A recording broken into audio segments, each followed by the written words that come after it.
સાચા મિત્રોની શક્તિ.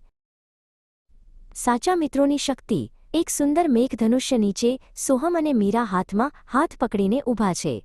તેઓ ખૂબ ખુશ છે અને ખિલખિલાટ હસી રહ્યા છે. આ વાર્તા 3 શ્રેષ્ઠ મિત્રોની અનોખી મિત્રતા અને તેમની હિંમતની છે. સોહમ, મીરા અને કવિન પાકા મિત્રો છે. તેઓ રોજ શાળામાં સાથે ભણે છે અને સાંજે મેદાનમાં સાથે રમે છે. આજે મીરા અને કવિન મેદાનમાં વહેલા આવી ગયા છે અને રમતની તૈયારી કરી રહ્યા છે. સોહમ એક સુંદર અને રંગીન પતંગ લઈને આવે છે જે મેઘધનુષ્ય જેવો દેખાય છે. કવિન પતંગની દોરી પકડીને જોરથી દોડે છે અને પતંગ આકાશમાં ઊંચે ચઢે છે. સોહમ અને કવિન પતંગને આકાશમાં લહેરાતો જોઈને ખૂબ જ આનંદિત છે. અચાનક પવનની એક જોરદાર લહેર આવે છે અને પતંગ કાબૂ બહાર જાય છે. સોહમનો પતંગ બાજુમાં આવેલા એક ઊંચા અને કાંટાવાળા ઝાડમાં ફસાઈ જાય છે. મીરા ચિંતિત થઈને ઝાડ તરફ જુએ છે અને વિચારે છે કે હવે શું કરવું. કવિન પતંગ કાઢવા માટે ઝાડ પર ચડવાનો પ્રયત્ન કરે છે પણ કાંટા વાગતા હોવાથી તે નીચે ઉતરી જાય છે. સોહમ પણ થોડો ઉદાસ થઈ જાય છે કારણ કે પતંગ ઘણો ઊંચે ફસાયો છે. બંને મિત્રો લાચાર થઈને ઝાડ નીચે ઊભા રહે છે.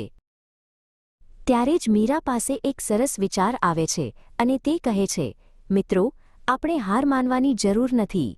તે કવિનને તેની યુક્તિ સમજાવે છે કે જો તેઓ સાથે મળીને પ્રયત્ન કરે તો પતંગ જરૂર મળી જશે. કવિન ધ્યાનથી તેની વાત સાંભળે છે. સોહમ મજબૂત બનીને ઊભો રહે છે અને તે કવિનને સાવચેતીથી પોતાના ખભા પર બેસાડે છે.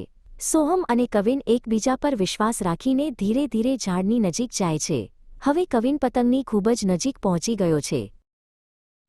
મીરા પણ ત્યાં મદદ માટે આવે છે અને તે સોહમને પડતો બચાવવા માટે તેને પાછળથી પકડી રાખે છે.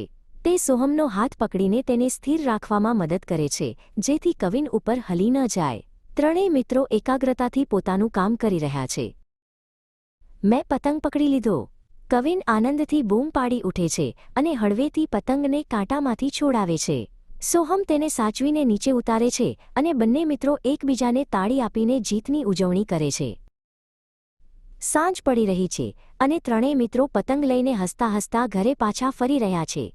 તેઓ શીખ્યા કે જ્યારે આપણે સાથે મળીને કામ કરીએ છીએ ત્યારે કોઈ પણ મુશ્કેલી મોટી નથી હોતી. સાચી મિત્રતા અને સહકારમાં જ સાચી શક્તિ છે.